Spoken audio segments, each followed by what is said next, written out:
방사선에 대한 알쏭달쏭한 궁금증, 어디에서 알아봐야 할까요?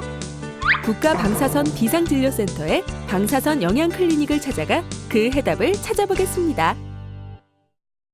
박사님, 원자폭탄에 관한 영화를 봤더니 방사선에 관한 궁금증이 생겼어요. 무시무시한 방사선이 우리 주변의 자연에도 존재한다면서요? 그런 걸 자연방사선이라고 한단다. 자연방사선은 먼 옛날부터 지금까지 우리가 살고 있는 지구 어디에나 있어왔던 방사선을 말한단다. 오랜 시간 우리와 함께한 자연방사선은 주변 환경에 따라 그 양이 조금씩 차이가 있단다. 우리나라는 전 세계 평균보다 조금 더 많은 양의 자연방사선이 있지만 걱정할 만큼은 아니란다. 그럼 자연 방사선과 인공 방사선은 서로 다른 건가요? 어느 쪽이 더 위험해요? 자연방사선과 인공방사선은 인위적으로 만들었느냐 아니면 자연에 원래 존재하느냐의 차이만 다를 뿐, 방사선이라는 측면에서는 그 본래의 성질이나 인체에 미치는 영향은 같단다. 예를 들어 원자력 발전소 또는 병원에서 CT나 엑스레이 촬영과 같이 진단하는 데 이용되는 방사선을 인공방사선이라고 한단다. 그리고 음식물이나 토양 등에 있는 핵종에서 나오는 방사선을 자연방사선이라고 하는 거란다. 자연방사선이나 인공방사선이나 기본적인 성질은 동일하기 때문에 위험한 것을 따지는 데 있어 인공방사선과 자연방사선의 구분은 무의미하단다. 그보다는 얼마의 양에 노출됐느냐가 포인트지. 아, 노출되는 정도에 따라 위험성이 증가한다는 말씀이군요.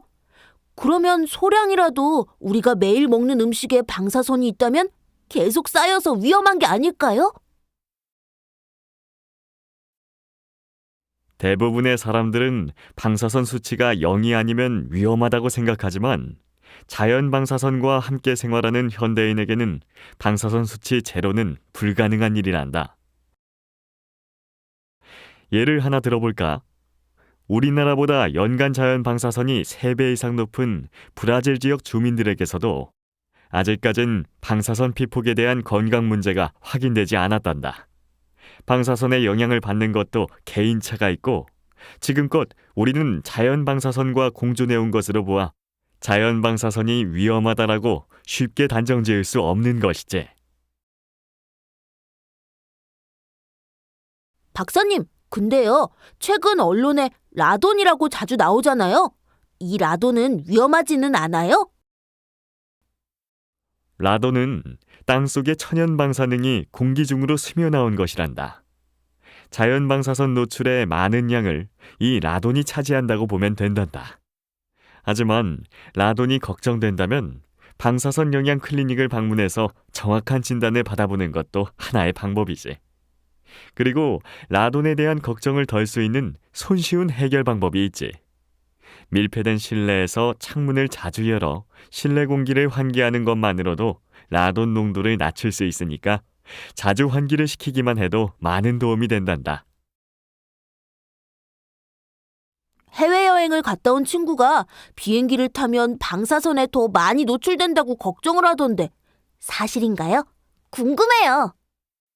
비행기를 타고 고도가 높은 위치로 올라갈수록 자연방사선의 하나인 우주방사선의 영향을 많이 받아서 방사선 피폭량이 늘어나게 되는 건 맞단다. 때문에 자주 비행기를 타는 항공승무원은 일반 승객에 비해 좀 더 많은 방사선에 노출되긴 하지. 하지만 2012년부터 생활주변 방사선 안전관리법에 의해 항공승무원의 비행 노선, 비행 고도 및 운항 횟수 등을 고려해 우주방사선에 대한 안전관리를 하고 있으니까 승무원들의 안전은 크게 걱정할 수준은 아니란다. 물론 항공승무원보다 비행시간이 적은 일반인의 비행기 탑승으로 인한 방사선 노출 또한 마찬가지지. 방사능에 대한 막연한 공포, 제대로 바로 알면 두렵지 않습니다.